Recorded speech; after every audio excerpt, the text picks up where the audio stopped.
last 2 or 3 weeks, I've skipped because we've had so much going on. I slept like a baby last night, but I was on the internet too long.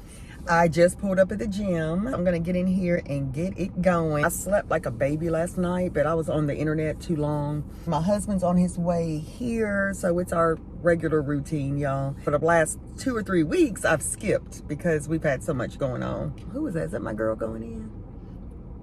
I'm going to get in here and get this workout going, y'all.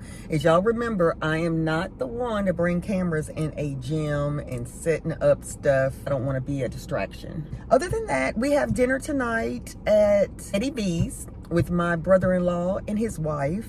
So we're looking forward to that. It's supposed to rain. It rained so much last night and we are so grateful. We needed that rain. It rained hard, lightning, our lights flickered, but we did not lose electricity, thank goodness.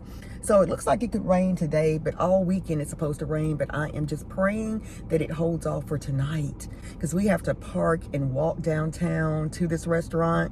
So I don't want to have to bring in umbrellas and all that, but thank God I have braids, so it shouldn't be a problem. I think I know what I'm wearing. I need to do my toes, and I'll probably show y'all my outfit later on. I wore it for our anniversary in Chicago also, but I think I'm gonna wear it tonight. It's a jumper, but it's a pantsuit and strapless. But anyway, y'all, I will show you that another time, but let me get in this class and get set up, and I will talk to you later.